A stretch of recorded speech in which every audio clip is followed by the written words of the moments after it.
మరి మిర్చి రైతన్నులకు ఏ విధంగా చేశారో మరి జగన్మోహన్ రెడ్డి గారు చర్చించడానికి సిద్ధమేనా? నిన్న వచ్చిన వారు కూడా మిర్చి రైతులు కాదు, మహాన్ బావా నువ్వు వస్తే మాకు ఇంకా నష్టం జరుగుతుంది, నువ్వు దూరంగా ఉంటే చాలని కూడా రైతన్నులు పక్కన మాట్లాడుకుంటున్నారన్న విషయం కూడా అందరికీ తెలుసు. మరి ఎవరు ఆ రేట్ ఫిక్స్ చేసింది? జగన్మోహన్ రెడ్డి గారు కాదా? మరి గతంలో తెలుగుదేశం ప్రభుత్వంలో 14-19లో మరి మిర్చి రైతులకు ఏ విధంగా ఆదుకున్నామో మీ అందరికీ తెలుసు. మరి మిర్చి రైతులకు కింటాకు 7,000 ఉన్నప్పుడు 2017లో ప్రభుత్వం 129 కోట్లతో కింటా కంటే 1,500 బోనస్ ఇచ్చి రైతన్నులు కాపాడిన ప్రభుత్వం తెలుగుదేశం ప్రభుత్వం. రైతన్నుల పక్షపాతి ప్రభుత్వం తెలుగుదేశం ప్రభుత్వం. అన్న నందమూరి తారక రామారావు గారి నుంచి నేటి చంద్రబాబు నాయుడు గారు, నారా లోకేష్ గారు, పవన్ కళ్యాణ్ అహర్నిశలు రైతన్నుల కోసం కష్టపడుతున్నారు. మరి ఈరోజు వాళ్ళ ఉనికి కోసం రాజకీయాలు చేస్తున్నారన్న విషయం అందరికీ తెలుసు. మరి గత 5 ఏళ్లలో జగన్మోహన్ రెడ్డి గారు పెట్టిపోయిన బకాయిలు, ధాన్యం కొనుగోలు బకాయిలు కూడా సుమారుగా 1,680 కోట్ల రూపాయలు నిధులు కూడా. ఎందుకంటే రైతన్నులు ఇబ్బంది పడకూడదు, రాజకీయాలు కాదు ముఖ్యం, రైతన్నులు ఇబ్బంది పడకూడదు అన్న ఉద్దేశంతో మాన్యశ్రీ ముఖ్యమంత్రి చంద్రబాబు నాయుడు గారు 1,680 కోట్లు బకాయిలు కూడా, గత ప్రభుత్వం బకాయిలు కూడా ఎన్డీఏ ప్రభుత్వమే చెల్లించిందనే విషయం కూడా తెలియజేస్తున్నాం. అదేవిధంగా నాణ్యతమైన ఎరువులు కావచ్చు, నాణ్యతమైన మందులు కావచ్చు, అదేవిధంగా గత 5 సంవత్సరాలుగా డ్రిప్ ఇరిగేషన్ లేక, స్ప్రింక్లర్లు లేక, ఏ విధంగా పనిముట్లు లేక కూడా రైతన్నులు ఇబ్బంది పడ్డారన్న విషయం ప్రజలందరికీ తెలుసు. మరి మీరు ఏం చేశారు రైతుల కోసం? మీరు ముఖ్యమంత్రిగా 5 సంవత్సరాలుగా ఉన్నప్పుడు రైతన్నులకు ఏం చేశారు? రాయలసీమ రైతులు ఏ విధంగా ఇబ్బంది పడుతున్నారు? రాయలసీమ రైతులు నీరు లేక, సాగునీరు, తాగునీరు, ఆ రోజు 2019 ఎన్నికల సమయంలో నేను ఇరిగేషన్ ప్రాజెక్టులు కొత్తవి చేస్తాను, రిజర్వాయర్లు కడతాను, అదేవిధంగా కాలువలు వెడల్పు చేసి ప్రతి ఎకరంకు నీళ్ళు ఇస్తానని చెప్పి ఓటేపించుకొని మరి ఆ కనీసం ఆ రిజర్వాయర్ల నుంచి కాలువలు కూడా తట్టెడు మన్ను కూడా వేయకుండా ద్రోహి జగన్మోహన్ రెడ్డి గారు ఈరోజు మాట్లాడుతున్నారా? కనీసం తన సొంత జిల్లాలో, అన్నమయ్య జిల్లాలో రిజర్వాయరు, అన్నమయ్య డ్యామ్ కొట్టకపోతే కనీసం దాని మెయింటెనెన్స్ కూడా చేయలేని చాతగాని మాజీ ముఖ్యమంత్రి జగన్మోహన్ రెడ్డి గారు, రైతుల ద్రోహి జగన్మోహన్ రెడ్డి గారు.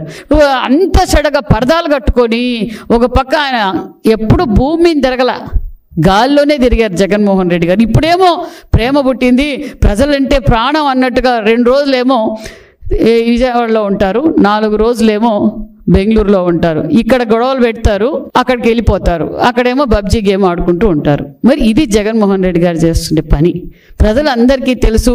వైసీపీ పార్టీలో ఉండే నాయకులు కూడా ఆలోచించుకుంటారు. ఆయన భయం ఏమీ లేదు, ఉన్నవాళ్ళు ఏదో వాళ్ళు కూడా ఊడిపోతారేమో, వాళ్ళు కూడా వెళ్ళిపోతారేమో అని ఇచ్చి ఉనికి చాటుకునే ప్రయత్నాలు తప్ప ఇంకేమీ లేదు. జగన్మోహన్ రెడ్డి గారు మరి వంశీ గారిని అరెస్ట్ చేస్తే ఎంత విలవిలాడిపోతున్నారో.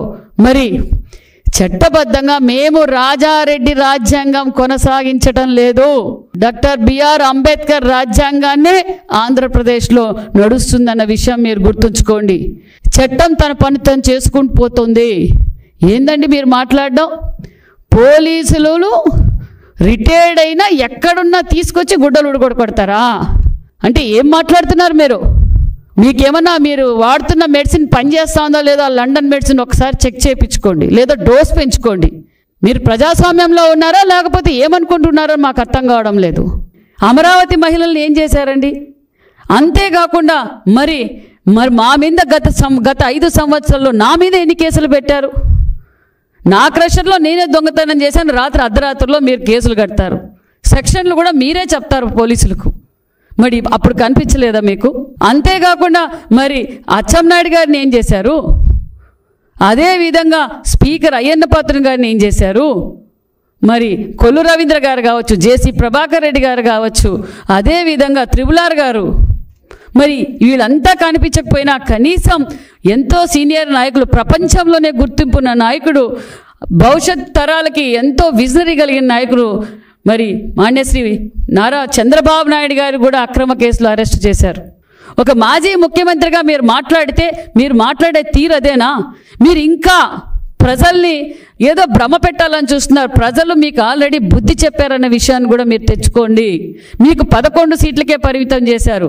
మీరు ప్రజల గురించి పోరాటం చేయాలని గత 5 సంవత్సరాల్లో మాన్యశ్రీ ముఖ్యమంత్రి చంద్రబాబు నాయుడు గారు ప్రజల కోసం మా పార్టీ ఏ విధంగా కష్టపడిందో ఒక్కసారి టీవీలో చూడండి.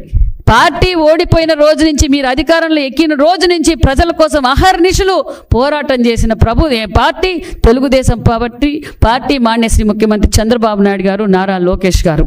మీ పార్టీ క్లోజ్ అయిపోయిందన్న విషయం ప్రజలందరికీ తెలుసు. అందుకే మీకు 11 సీట్లకే పరిమితం చేశాం.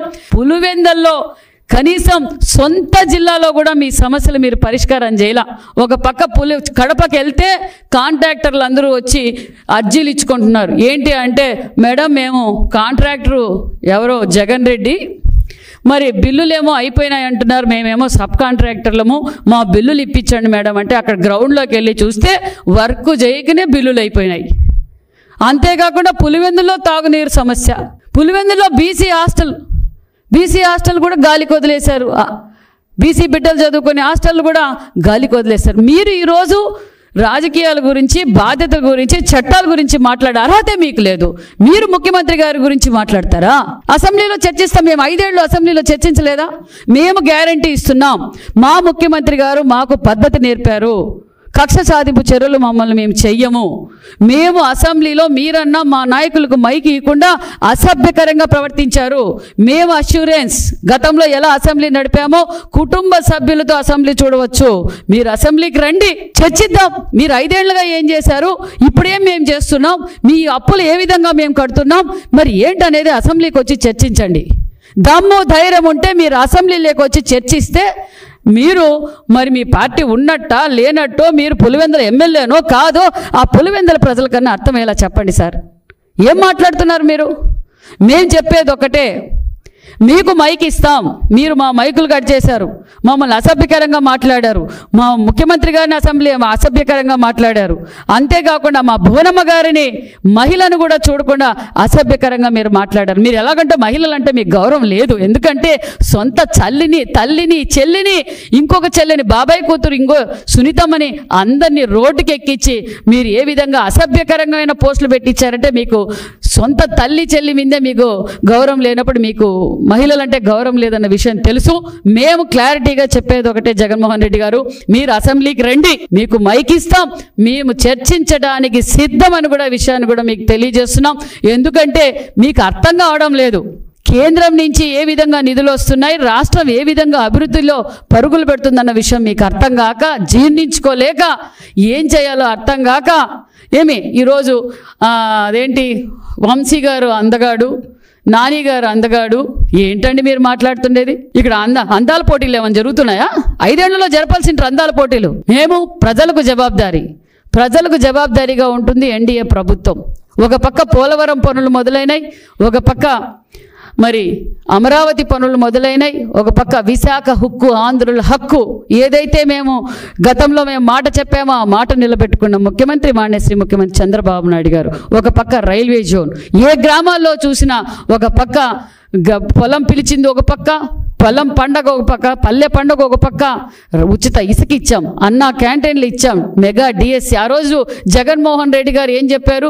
వారం రోజుల్లోనే సిపిఎస్ రద్దు, నేను కరెంటు బిల్లులు పెంచను, నేను బస్ ఛార్జీలు పెంచను, నేను నిత్యావసర సరుకులు పెంచను, ప్రతి సంవత్సరం మెగా జాబ్ క్యాలెండర్, పరిశ్రమలు తీసుకొస్తా, ఉపాధి సృష్టిస్తా. మరి ఎక్కడ పోయినాయండి జగన్మోహన్ రెడ్డి గారు? ఇవన్నీ ఉన్న పరిశ్రమలు పక్కకు పోయినాయి, తరలిపోయినాయి వేరే రాష్ట్రాలు. మీ దెబ్బకు మీ కట్టే ట్యాక్స్ కట్టలేక ఇతర రాష్ట్రాలకు వలసిపోయినాయి. ఇవన్నీ ప్రజలు చూడలేదనుకుంటున్నారా? మేము ఇంకోసారి తెలియజేసేది ఒక్కటే, మీరు అసెంబ్లీకి వచ్చి మీరు చర్చించండి, మేము సిద్ధంగా ఉన్నాం. మిర్చి రైతుల కోసం కూడా చర్చిస్తాం, రైతన్నుల కోసం చర్చిస్తాం. మీరు ఏమైనా మంచి చెప్తే ఆ సూచనలు కూడా తీసుకుంటుంది ఎన్డీఏ ప్రభుత్వం, మాన్యశ్రీ ముఖ్యమంత్రి చంద్రబాబు నాయుడు గారు. కాబట్టి మీరు అసెంబ్లీకి రావాలి. మీరు నిజంగా ప్రజల కోసమే పోరాటం చేస్తుంటే మీరు అసెంబ్లీలో కూర్చొని చర్చించండి. అప్పుడు మీరు పులివెందుల ఎమ్మెల్యేని ఒప్పుకుంటామనే విషయాన్ని కూడా మీకు తెలియజేస్తున్నాం.